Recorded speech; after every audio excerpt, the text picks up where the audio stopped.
மற்றவர்களுக்கு பிரசங்கம் பண்ணிக்கிற நானே ஆகாதவனாய் போகாதபடிக்கு என் சரீரத்தை அடக்கி ஒடுக்கிறேன் என்று பவுல் சொல்கிறார். அல்லேலூயா. நம்ம லைஃப்ல நம்ம என்ன ஃபாலோ பண்றோமோ அதுதான் மற்றவங்களையும் ஷேர் பண்ண வேண்டும். அல்லேலூயா. நம்ம எப்படி இருக்கிறோம், நம்ம கிறிஸ்துவுக்குள் கரெக்டா இருக்கிறோமா? அல்லேலூயா. உண்மைதான், எல்லாருமே பெர்ஃபெக்ட் கிடையாது தான்.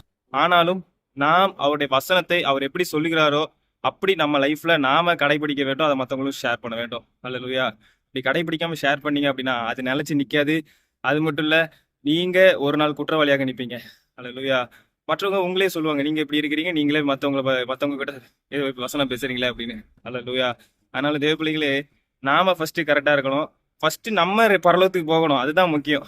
அல்லேலூயா. அதுக்கப்புறம் தான் மத்தவங்களுக்கு சுவிசேஷம் சொல்லி மத்தவங்களை பரலோகத்துக்கு கொண்டு போகிறது. அல்லேலூயா. இயேசு கிறிஸ்து மட்டுமே யாரையும் பரலோகத்துக்கு கொண்டு போக வல்லமுள்ள தேவனா இருக்கிறார்.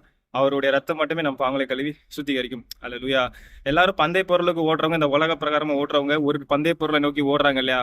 அவங்களே இச்சை அடக்கமா இருக்கும் பொழுது நாம் இச்சை அடக்கமாக இருக்கக்கூடாது, அதிக இச்சை அடக்கமாக இருக்க வேண்டும் என்று பவுல் சொல்கிறார். அல்லேலூயா. ஆமாங்க. நாம அதிக இச்சை அடக்கமாக இருக்க வேண்டும். அனுதினமும் நம் மாம்சத்தை சிலுவையில் அறைப்பட ஒப்பு கொடுக்க வேண்டும். இயேசு கிறிஸ்து தன் ஜீவனை வெறுத்து, ஒருவன் தன்னை தன் தன் சுய விருப்பத்தை வெறுத்து தன்னை வெறுத்து என்னை சிநேகிக்காவிட்டால் எனக்கு சீசனாக இருக்க மாட்டான் என்று சொல்கிறார். அல்லேலூயா. ஆமாங்க. நம்ம சுய விருப்பத்தை வெறுத்து அவரை நேசிக்க வேண்டும். நம் சிலுவை எடுத்துக்கொண்டு அனுதினம் அவரை பின்பற்ற வேண்டும். அல்லேலூயா. நம் விருப்பங்கள் அல்ல, அவர் விருப்பங்களை நம் வாழ்க்கையில் நிறைவேற வேண்டும். அல்லேலூயா. அவர் சொன்னதை செஞ்சா மட்டும்தான் கிறிஸ்தவனு.